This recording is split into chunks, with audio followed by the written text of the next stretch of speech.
Star plus की अनुपमा को तो जानते होंगे आप लोग। स्टार प्लस पर एक सीरियल आती है अनुपमा। जी हाँ, आज मैं उसकी एक डिश को बना रही हूँ जिसका नाम है कीटो बर्गर। आज मैं इसको बनाना बताऊंगी कि किस तरह से हम अपने घर पर कीटो बर्गर बना सकते हैं। तो चलिए इसे बनाना शुरू करते हैं। इसके लिए मैंने लिया है यहाँ पर कैबेज, जिसे बंधा गोभी भी बोला जाता है। तो इसके बीच वाले हिस्से जो पीले और सॉफ्ट होते हैं उसे सैलेड के रूप में खाते हैं, तो हम इसका इस्तेमाल करेंगे, जिसे मैंने धोकर साफ करके अलग करके हर पत्तों को मैंने ले लिया है। दूसरी प्लेट में मैंने कुछ वेजिटेबल्स काट करके लिया है, जिसमें कि गाजर, टमाटर, प्याज, कैप्सिकम और खीरा है। और एक प्लेट में मैंने उबले हुए 4 आलू लिया है, जिसके छिलके मैंने उतार दिए थे। और एक प्लेट में मैंने कुछ कटी हुई प्याज, धनिया पत्ती और हरी मिर्च है। और 2 ब्रेड मैंने लिया है। अब मैं ग्राइंडर जार में 2 ब्रेड को तोड़ करके छोटे छोटे टुकड़ों में डाल रही हूँ और इसे ग्राइंड करके मैं ले रही हूँ। इसे बहुत ज़्यादा ग्राइंड नहीं करना है, एक बार चलाने से थोड़ी देर में बस हो जाती है। तो देखिए कितना अच्छा ब्रेड का चूरा बनकर तैयार हो गया है। इसे मैंने मिक्सर में बहुत ज़्यादा नहीं चलाया था, बस 1 मिनट में हो गया। अब मैंने एक बर्तन ले लिया है और जो उबले हुए आलू है उसे मैं कद्दूकस करके ले रही हूँ। इसी तरह से सारे आलू को कद्दूकस करके ले लेंगे। इस तरह से कद्दूकस करने से आलू में जो गुठलियाँ होती है वो नहीं रहती है। जब मैंने आलू को कद्दूकस कर लिया उसके बाद मैंने एक बर्तन में थोड़ी सी चीज़ को भी कद्दूकस करके ले लिया है। और अब मैं इस आलू में डाल रही हूँ चॉप किए हुए प्याज और थोड़ी सी हरी मिर्च, तीखा आप अपने हिसाब से डाल सकते हैं। और धनिया पत्ती जिसे मैंने काट करके रखा हुआ था, इसे मैं डाल रही हूँ। अब मैं इसमें मसाले डाल रही हूँ, जिसमें मैंने लिया है थोड़ी सी चिल्ली फ्लेक्स और भुना जीरा पाउडर, थोड़ी सी काला नमक और थोड़ी सी सफ़ेद नमक और थोड़ी सी मैंने लिया है काली मिर्च पाउडर। और 1 चम्मच भर करके मैं ले रही हूँ चाट मसाला, थोड़ी सी ले रही हूँ ऑयल। और अब इसे अपने हाथों से अच्छी तरह से मिला लेंगे। देखिए मैंने इसे मिलाकर तैयार कर लिया है। दूसरी साइड मैं ले रही हूँ 2 चम्मच कॉर्नफ्लोर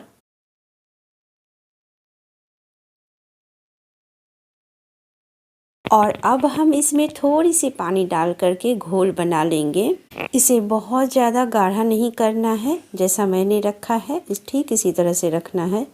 और अब अपने दोनों हाथों में थोड़ी सी ऑयल लगा लेंगे और आलू की छोटी छोटी टिक्कियाँ बना लेते हैं। देखिए इस तरह से सर्कल करते हुए अपने दूसरे हाथों की हथेली पर रख करके इसे थोड़ा ऊपर से दबाकर इसे सर्कल कर लेते हैं।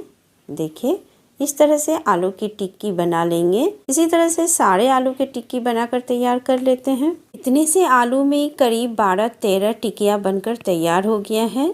और अब जो मैंने कॉर्नफ्लोर घोल करके रखा है इसमें डिप करेंगे टिकिया को। देखिए और इसके बाद ब्रेड का जो चूरा बनाया है उसे लपेट देंगे। इधर मैंने पैन को पहले से गरम कर लिया था और इसमें मैं 2 चम्मच ऑयल डाल रही हूँ। और अब इसे मैं चारों तरफ फैला रही हूँ। इसके बाद मैं इसके ऊपर टिकिया रख रही हूँ। सारे टिकिया को एक साथ डाल देंगे क्योंकि पैन काफ़ी बड़ा है, तो सारे टिकिया इसमें आ जाएंगे। इसे हम मीडियम फ्लेम पर सेक लेंगे। एक तरफ जब सीख जाए तो इस सारे टिकिया को धीरे धीरे पलट करके उसके बाद दूसरी साइड भी इसी तरह से सेक कर तैयार कर लेते हैं। जब हम सारे टिकिया को पलट लेंगे तो उसके बाद ऊपर से थोड़ी सी ऑयल डाल देंगे और इसे भी चारों तरफ फैला देते हैं। देखिए इसे भी पलट करके देख लेते हैं दूसरी साइड किस तरह से सीख कर तैयार हुई है। देखिए टिकिया कितना अच्छा सीख कर तैयार हो गया है, देख सकते हैं ये हो गया है। अब मैं इसे एक प्लेट में निकाल लेती हूँ।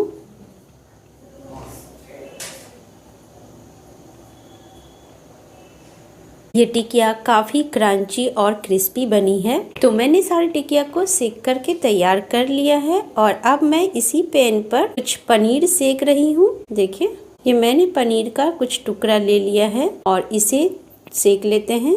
मैंने इसमें थोड़ी सी बटर डाल दिया है और इसे बटर के साथ सेक लेते हैं। जब एक साइड सीख जाएगी तो इसे पलट देंगे और दूसरी साइड भी ठीक इसी तरह से सेक करके तैयार कर लेंगे। ये सिक कर तैयार हो गया है और इसे भी एक प्लेट में निकाल लेते हैं।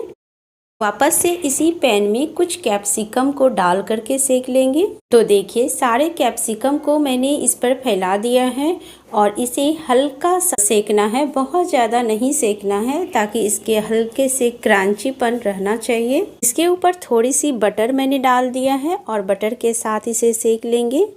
और फिर मैं इसमें डाल रही हूँ हल्के से भुना जीरा पाउडर और काला नमक और थोड़ी सी काली मिर्च का पाउडर छिड़क देंगे और फिर इसे सेक कर तैयार कर लेते हैं। देखिए इसे पलट देते हैं और दूसरी साइड भी इसी तरह से सेक लेंगे। इसे बहुत ज़्यादा पकाने की ज़रूरत नहीं है, बस हल्की से इसके मतलब कच्चापन ख़त्म हो जाना चाहिए। ये अब सिक कर तैयार हो गया है और इसे अब एक प्लेट में निकाल लेते हैं। वापस से मैं इसी पैन में टमाटर और गाजर भी साथ में मैं डाल दूंगी और इसके भी हल्के से कच्चेपन को बस निकाल लेना है, बहुत ज़्यादा नहीं सेकना है वरना टमाटर गल जाएगी। इसे भी उसी तरह से सेक कर तैयार कर लेंगे। हल्का सा काला नमक, काली मिर्च और भुना जीरा पाउडर इसके ऊपर छिड़क देंगे। जब एक साइड सीख जाए तो दूसरी साइड भी इसी तरह से सेक कर तैयार कर लेते हैं और इसे बहुत ज़्यादा नहीं सेकेंगे। टमाटर को तो बिल्कुल ज़्यादा नहीं सेकना है वरना गल जाएगी। टमाटर अब हो चुका है, मैं इसे निकाल रही हूँ। 1 मिनट और मैंने गाजर को सेक लिया और गाजर भी अब हो गया है, इसे भी निकाल लेते हैं। वापस से मैंने इसी पैन में प्याज को भी डाल दिया है सेकने के लिए। थोड़ी सी बटर, काला नमक और भुना जीरा पाउडर और काली मिर्च छिड़क करके हल्का सा इसे सेकना है, इसे भी बहुत ज़्यादा नहीं सेकना और इसे निकाल लेते हैं। तो अब मैं कीटो बर्गर लगाने जा रही हूँ, जिसके लिए मैंने लिया है कैबेज के पत्ते जो सॉफ्ट है। इसके ऊपर काली मिर्च का पाउडर और काला नमक छिड़क लेंगे। इसके ऊपर लगा रही हूँ मैं सबसे पहले खीरा, इसके बाद मैं डाल रही हूँ कैप्सिकम, फिर प्याज में डाल रही हूँ, उसके बाद मैं डाल रही हूँ टमाटर और फिर मैं डाल रही हूँ आलू की टिक्की और इसके बाद मैं रख रही हूँ इसके ऊपर एक पनीर और फिर चीज मैं डाल रही हूँ इसके ऊपर। चीज को मैं इसके ऊपर फैला रही हूँ और फिर मैं इसे एक और कैबेज के पत्ते से मैं इसे ढक रही हूँ। इसके ऊपर भी थोड़ी सी भुना जीरा पाउडर, काला नमक और काली मिर्च थोड़ा सा डाल देते हैं और फिर मैं इसके ऊपर मेयोनीज से गार्लिश कर रही हूँ। इसके बाद इसके ऊपर थोड़ी सी केचप भी डाल रही हूँ मैं और ये मेरा कीटो बर्गर तैयार हो गया है। तो मैं आज इस डिश की सच्चाई बताऊंगी, ये डिश कैसी लगी मुझे खाने में, मैं ये बता रही हूँ। तो ये डिश मेरे घर में किसी को भी कुछ खास पसंद नहीं आया। पसंद नहीं आने का वजह था कच्चे कैबेज। अगर आपको कच्चे कैबेज सैलेड के रूप में पसंद है तो आप इस डिश को बहुत ही प्रेम से बनाकर खा सकते हैं। अगर आपको कच्चे कैबेज पसंद नहीं है तो आप मेरी सजेशन मानिए, आप बर्गर वाली ब्रेड लेकर आइए और उसे बटर में सेक करके आप ठीक इसी तरह से कीटो बर्गर की तरह आप उसे सजाकर बर्गर खा सकते हैं। वो बहुत ही मज़ेदार और बहुत ही स्वादिष्ट लगते हैं।